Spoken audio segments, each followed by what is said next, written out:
Petals of Blood is a 1977 novel by Ngugi wa Thiong'o, set in post-independence Kenya. Most probably you have remembered the year in which Kenya got independence. Kenya got independence in 1963. And this novel, Petals of the Blood, was published in 1977. And its title derives from a line of Derek Walcott's poem, The Swamp.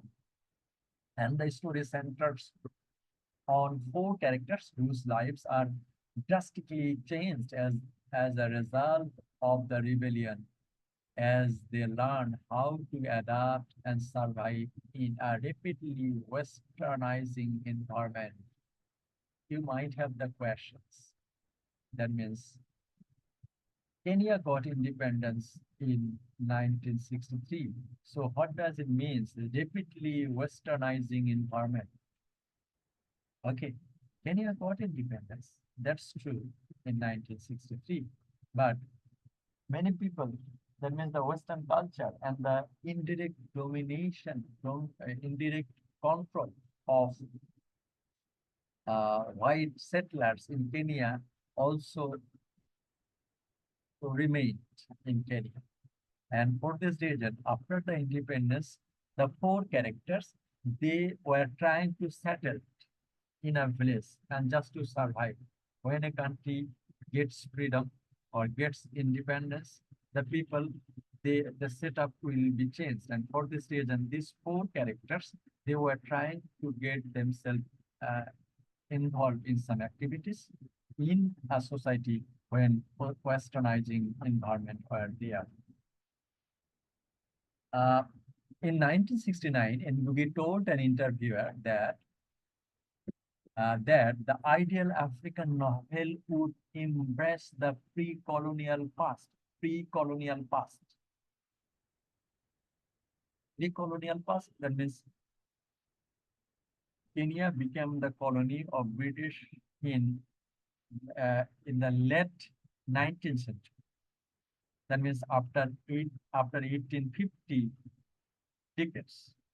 So if it is so, before 1850 decades, there was a past. Before the arrival of the British settler, this Kenya has a past legacy, the past history, and the past culture. So what would be the African novel? Ngugi wa Thiong'o that African novel would be presenting the pre-colonial past.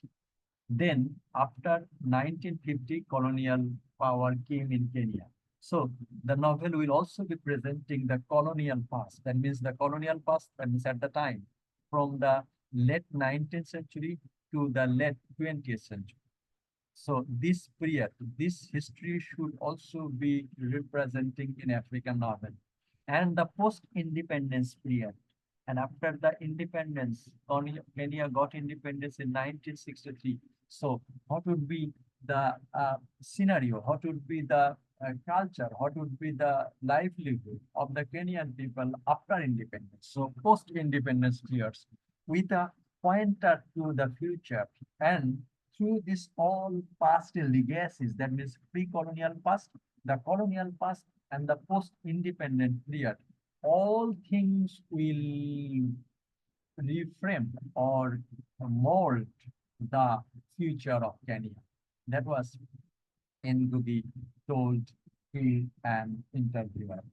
And critics see Petals as the encapsulation of some ideas. Petals, petals means bud, puri, petals of blood, petals of blood.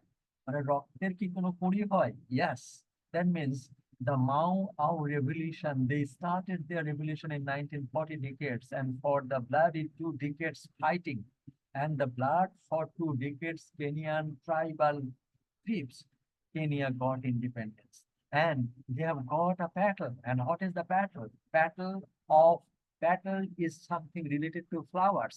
ফুলের পাপড়ি থাকে, রক্তের তো পাপড়ি থাকে না.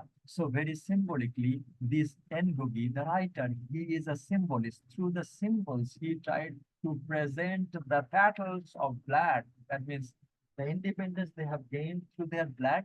So they have got a petal.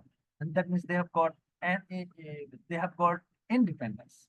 And this battle, how this battle will frame their future, that means the Kenyan future, that is, and that ideal, that proposal is the theme of this novel, Petals of the Blood, written by Ngugi wa Thiong'o.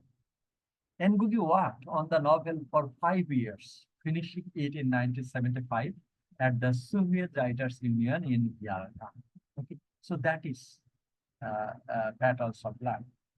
At its book launch in 1977, Kenyan Vice President M.Y.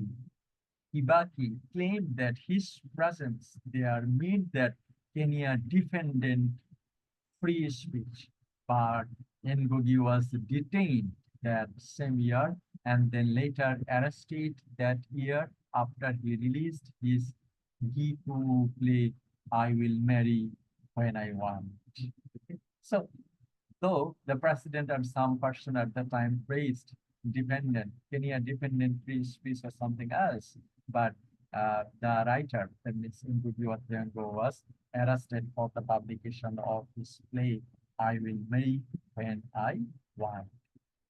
So, Petals of Blood was well received by critics, especially for its strong political themes that include capitalism, westernization, neocolonialism, and education. Neocolonialism, Nobbo Opunibeshikotabad. Colonialism, we know, Opunibeshikotabad. And neocolonialism, Nobbo colonialism. What does it mean? It means that after getting the independence of the country Kenya, the British people tried to control Kenya. In which way? Economically, culturally, through education and others. So the indirect control, colonialism is the direct ruling of a powerful country to a less powerful country or weak country. That is colonialism. Neo-colonialism, Nobbo ঔপনিবেশিকতাবাদ, is, that is, neocolonialism is the indirect control of an independent country. And how they did it? They did it because Kenya got independence in 1963. And after getting independence, Kenya became free. But according to Ngugi wa Thiong'o, Kenya was not free. Kenyan culture was westernized. Kenya's literature was westernized. Kenya's language was westernized. And also the mentality of many people, they were trying to be modern through the light of Western culture and other.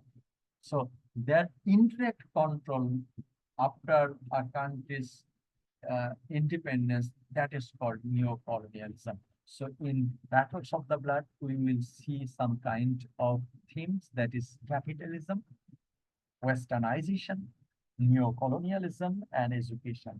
And in 1980 decades, the book was adapted into a 2-hour radio play on BBC Radio 3. So this is Petals of a Blood in brief. This novel Battles of Blood is centered on 4 characters, and these 4 characters, they were trying to settle and survive in the country after independence. And after independence of Kenya. Kenya got independence in 1963.